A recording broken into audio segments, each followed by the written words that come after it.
Hey guys, how you doing? It's Andy Elliott. Check this out. Today we're going to talk about overcoming price objections with zero friction. So I want you to watch it. Guys, it's been a little bit since we talked about some closing, negotiations, overcoming objection videos. We've been talking a lot about Facebook Marketplace, Facebook remarketing, Craigslist. Guys, winners here, okay? So I'm going to tell you this. There's two ways to make money in this business. One, sell more cars. Two, raise your gross. That's it. It's pretty simple. So look at your life and say, all right, do I need more customers or do I need to become a better closer? Well, I'm going to tell you this. Getting more customers when you can't close a screen door, it does no good. You got to learn to become a great closer. Today, I'm going to show you how to overcome price without friction. So what does the customers want? If we had a customer right here with us and there was 100 of them and we were to say, man, what do you want from our salespeople? Do you know what they want? They want a good customer experience. And do you think they can get a good customer experience from somebody that don't know how to negotiate or talk about money? No, it's impossible. I mean, think about it. Think about the way that we actually make it where our customers hate us. Our customers hate us because when it comes down to the time where like the first 90% of the time, you're outside on the lot building value, massive rapport, building a relationship with them, make them fall in love with the car. The last 10% of the time, you're inside doing what? You're collecting 100% of the money, and it's your job to defend the pencil and also to make the customers feel like you're somebody that can deal with them with their money. And I'm going to tell you, when the friction comes in, it's not the customer's fault that there's friction. It's the salesman's fault that there's friction. Because the salesman's not a good closer, friction automatically comes into the car deal. And here we are. Look, perspective in life, all right? Blame it on the customer if you want. But it's not your customer's fault. It's your fault. And if you're a great closer, you know what I mean. You don't get friction on your deals. Anybody that's a high achiever, that's a top closer in your store or company or as a manager, if you got a manager that works for you and he's a great closer, and you're like, hey man, these people are like $200 away, they don't want to do it. He goes down, he's like, hey man, what's going on guys? How you doing? He creates and keeps friction out of his deal and knows how to talk about money with them. And I'll tell you, more importantly than all of that, he probably has a system and he doesn't deviate from the system. Today, I'm going to teach you my system. When somebody says, hey, I think the price is too high. I'm not paying that price. Anytime I hear the word price, you know what I do? I have Andy's system and I stick with it. And my system works and I never get out of it. All great closers have a system. That's the way, man, anybody that's a high achiever has a system. I don't care what business you're in. And if you have a great system, you know what happens? When the customer goes left and my system's here, I don't go left with them. I pull them back onto my system. And guess what? It funnels down. So today I'm going to teach you my system, and the goal is no friction on price. No friction on price. That's the goal. Okay? I'm going to show you how I do it. I'm going to show you how I funnel the customer down and then close them. No friction. Everybody's happy. And I'm going to teach you the system that I use. Now, under any pressure, right? No matter what's getting thrown at me, I never deviate from the system. I'm going to teach you one system that will literally change the rest of your life, especially with pricing. Okay? So, I want you to do this. When somebody says that the price is too high, or hey, man, I think that price is too high, I'm not paying that. You know what I want you to do? Number one, especially, watch this, if you're on a pencil, let's say you're on a pencil, right? And let's just say that, you got a price here of $18.9 and the payment's $3.99 a month, right? I always will tell you this, all right? 70% of the world right now are financing their vehicles. So we know that 70% finance penetration, so we know 7 out of 10 people are interested in what? Payments. So when somebody say that the price is too high, I always do, this is step one. I want you guys to get a piece of paper, draw the funnel. What's step one in creating no friction? Ask great questions, get great answers. You have to understand your customer. So step one would be understanding the customer. When the customer says, hey, I think your price is too high, I always want you to do this, especially if you're in a pencil setting where you're like proposal, you're showing them the numbers. I want you to say, hey, Mr. and Mrs. Customer, cover the price up, take it away. Well, look at my hand. I'm covering the price. Other than the price, are you okay with the $3.99 payment? Are you cool with the payment? They're either going to say, no, the payment's too high too, And now watch what I'm going to do. Okay, how close to that can you come? What are you currently paying now? Flip the sheet over. Boom, I'm into a payment close. I'm off price. I never talk about it again, and I'm gone. Guys, that's what happens when somebody says, I think the price is too high. I'm not paying that for the price. I understand. I cover the price up, and I say, other than the price, are you okay with the payment? And I shut up. Are you okay with the payment? They're either going to say yes, no, or the payment doesn't matter. If they say, no, I'm not okay with the payment, take it to a payment close, get off price, never bring it up again. If they say, I'm not worried about the payment, then guess what? Move on to step 2. You know what that means? That means that I'm not worried about overcoming this price situation. And then in a minute, they're going to be like, well, also, I think the payment's too high too. And I'm like, oh, shoot, man, time kills deals. Now I'm like in here like twice as long. And I was overcoming price when price wasn't even the real issue. It was a payment issue the whole time.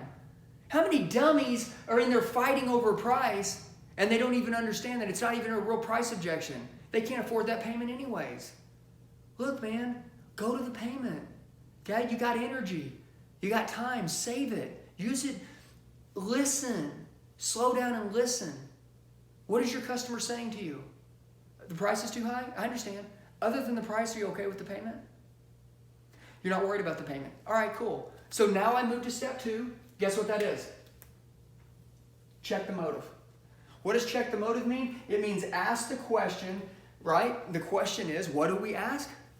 Mr. and Mrs. Customer, when you say the price is too high, would you mind being a little more specific why you think the price is too high? Now, can I say this? Have I had to overcome anything yet? No. Have I said a bunch of stupid stuff? Imagine this. There's a guy, and this could be you, okay? This was me a long time ago. Hey, customer says, Andy, I think the price is too high. And I'm like, well, NADA is like $21,000. You're buying it for $18,900. Dude, we don't put our second best price on the internet. Like, we put our first best price up front. I mean, come on, man. You wouldn't have drove in 2 hours to get here if the price was too high, would you have?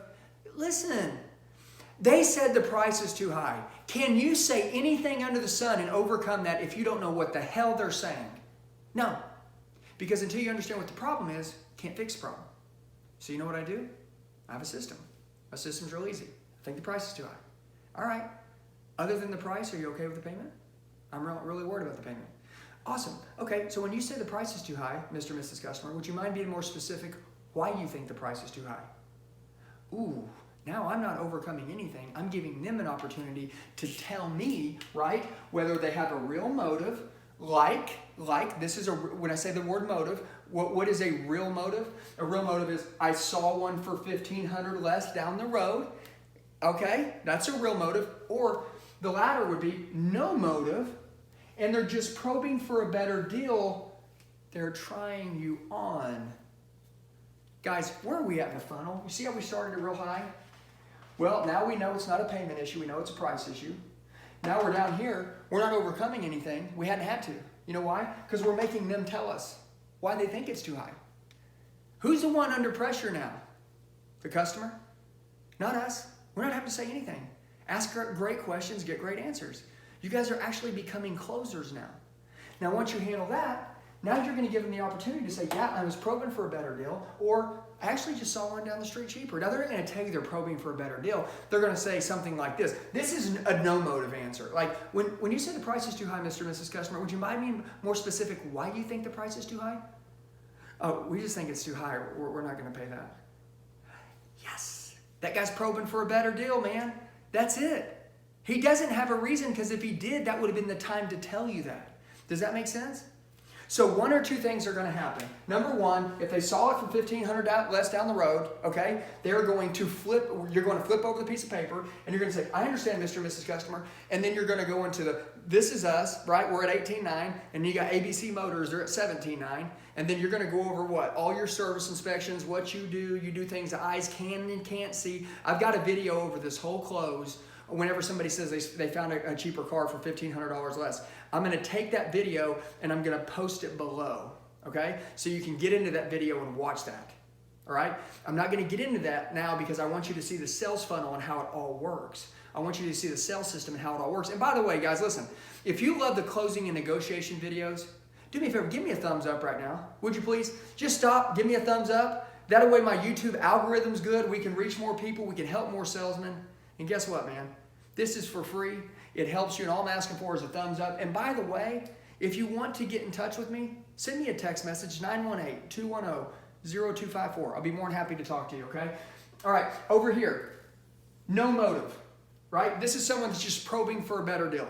And I can do this one real quick. This is simple. But I will tell you, when they're probing for a better deal and they're like basically not giving you why they think it's too high, you always have to use the empathy close. And I want to tell you how I revert to this. And I want you to think about this. The empathy close is very clear. So if a guy doesn't cry in front of his girlfriend for 10 years, I mean, he's never cried in front of her. They've been in lots of fights, he don't cry. Things happen, he don't cry. But then after 10 years, something happens and he breaks down and starts bawling. She is like, oh my God, like he has a heart on him. You know what I'm saying? Like, this is amazing. Like, you know, they're not happy about you crying, but they're just like, oh my gosh, like it's an emotional deal. You pull something out of you that the other person hadn't seen yet. Now, if you cry every single day like a baby, I know you sensitive guys out there, girls, I'm just saying, I'm teasing. It's no reaction. Something that you use all the time, you're not going to get a reaction to it, right? And what I do is I use reaction to get action. So I'll explain this to you. How do we use an empathy close? It's real simple. We pull something out that we haven't used all at one time. Okay? So what does an empathy close look like? It's like this. So Mr. and Mrs. Customer, when you say the price is too high, would you mind being more specific why you think the price is too high? We just think it's too high. Okay. Guys, first of all, number one, I apologize. This is completely my fault. You see, Mr. and Mrs. Customer, I didn't explain our pricing policy up front, and I'm just going to tell you at the end of the day, this is my fault 100%. You see, Mr. and Mrs. Customer, we've learned that 90% of our customers, they want to get the best price up front. And then the other 10%, they still want to negotiate and haggle. Unfortunately, we find it disrespectful and untrustworthy. You see, we're looking for a further relationship than just today with you and your family. I don't want to just say the car you're buying today. I want to say every car you buy for the rest of your life. If I was to mark the car up $3,000 and then mark it back down $3,000, even though you felt like you won, is that trustworthy? Is that respectful? No. Have I offended you and your family in any way by giving you my best price up front? Have I offended your family in any way by giving you my best price up front? No. Thank goodness, guys. Thank you so much for your business. I appreciate it. And guys, right here at the 18.9, if you'll sign here, I'll get your new car cleaned up again. Thank you guys so much. I appreciate it. You guys got a great family. That's it. You know why? Because they're not serving you a reason why they think it's too high. You know what they're serving you? They're serving you a bullshit answer, right? That they gave the salesman the last time they bought a car, that salesman got weak, right? And was like, well, what would you pay for it? Or if I could do it for 18 grand, would you do that? We're asking 18.9. Dude, quit giving up money. You wondering why you're not making any money? It's because you keep giving it all away. You're broke because of you. Stick to the system.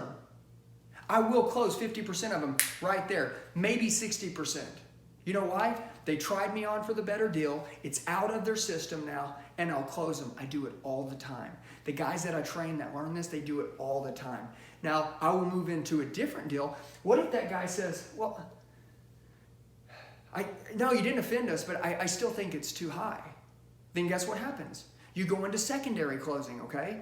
Which I'll put a link below on that, so you can click on that as well. And then I do the what? The like imaginary car. I say, look, I understand. Look, let me explain something to you, okay? So obviously, look, here's our car, it's 18.9. And let's say, hypothetically, there was the 17.9 car down the road, right? And, you know, obviously, look, the purchase price on my car would be 18.9. The purchase price on their car would be 17.9. And let's say you're like, well, 17.9 is a better price. I want a better deal. But I want to ask you this. What's more important to you when you say the price is too high? The purchase price or the ownership price? They'll say, I don't understand. What do you mean? I'm glad you asked that question. So the purchase price is a one-time price. It's a one-time spend.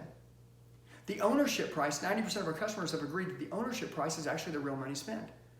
Mr. Customer, if you bought a $3,000 car and you drove it down the road and 3 months later, the transmission went out and it cost $3,000, how much did the car cost you? $6,000? Exactly. What was the purchase price on it? $3,000? What's the most important price? The purchase price or the ownership price? Which one was the real money spent? The ownership price? Exactly.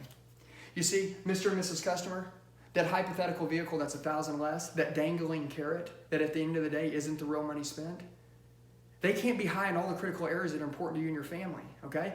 They may be the lowest in price, but I promise you they're not the lowest in cost. And our goal is to be the lowest in cost, and we can't be high in all those areas and be the best in business and not be a little higher in price. Wouldn't you agree? But if we were the lowest in cost, wouldn't that matter the most because that's the real money spent? Yeah. Bam! Gotcha, baby. Guess what? If you guys ain't jacked up, you're crazy, man. Guess what? And some of you guys, you're like, man, dude, this guy's nuts. Yeah, $700,000 a year selling cars, nuts. Guess what? I'm telling you, your skill is everything. Everything. Stick to the system. If you don't have a system, that's why you're broke. That's why when you start negotiating, you're left, you're right, you're over here, you're over there. You're overcoming this, now you're overcoming that. Can anyone escape my price funnel? No. Man, dude, I'm telling you, you guys will close 8 out of 10 on the price is too high. Who won't take 80%? Does anything work 100% of the time? Not a chance. And if they tell you that it does, they're lying to you. Okay? I just want to build your arsenal with so many weapons, man, that it's insane. All right? Now watch this. Let's tie in the last thing. It's tie in the close. Do not ask another question. I see so many people that I've taught this system to, and man, I'm in another cubicle and I'm listening to them, right? And they're doing so good. And then all of a sudden at the end, they say, doesn't that make sense to you guys? You just closed them. You got them ready to say yes, and then you want to say, like, do you want to go home and think about it? No, tie them up. You're done. Finish the close. How do you finish the close? It's real simple. You don't say things like, guys, so doesn't that make sense? I mean, can't you see why it's worth it to pay that price? Why are you bringing it back up? Would you stop? Close them. Shut them down. Call to action. Shut them down. How do you shut them down? It's real simple. So guys, obviously in the end, you can tell, doesn't it make complete sense to trade and it's super affordable? Absolutely. Here's what I want to do.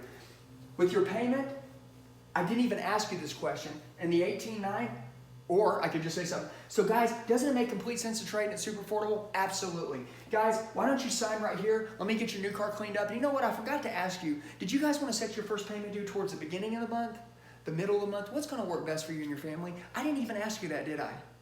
What am I doing? Diversion closing. Diversion. Think about your mind right now, okay? We were just talking about price, right? The last thing I said was tie in the close. And then I said, guys, doesn't it make complete sense to trade and it's super affordable? Absolutely. Who answered that question? I did. Did I ask you and then wait? No, I asked it and I answered it. Am I high pressure? No, I'm doing a good job. I'm making the customer experience actually really good on you. You know why? Because I'm handling myself well and I'm handling your money well. And guess what? When I do that, it makes it seem like they're getting a great deal. It makes you seem like you're an unbelievable salesman, and it makes the experience seem great. And the most important thing is there's no friction, which is what we want to keep the hell out of. And then I did the diversion close. Like, I apologize. You know what? I just realized this. And why am I making it such a big deal? I'm like, man, gosh, dang it, Andy. I forgot to ask you, when do you want to set your first payment due? Did you want it towards the beginning of the month, the middle of the month? What's going to work best for you and your family? I can't believe I didn't ask you that. I don't know, the middle of the month? Okay, cool, like the 10th or the 15th. What's going to work better? 10th or 15th? 15th? Awesome. Cool. Sign right here. I'm going to let my manager know you want your payment due around the 15th. Thank you so much for your business, guys. You're awesome. And by the way, before we go to the finance office, I'm going to tell you about my referral program too. It's unbelievable. I'm going to show you how not to even have a monthly payment by the referrals I pay out. It's beautiful. This is crazy. You guys might be getting a free car. What's up? I'm done. Wrap it up. All right, guys. That's it. If you haven't done it, hit me with the thumbs up, please. Any comments, any questions? Let's talk about it. You can text me 918-210-0254. Have a great day. Have a blessed day. Love you guys. Thank you.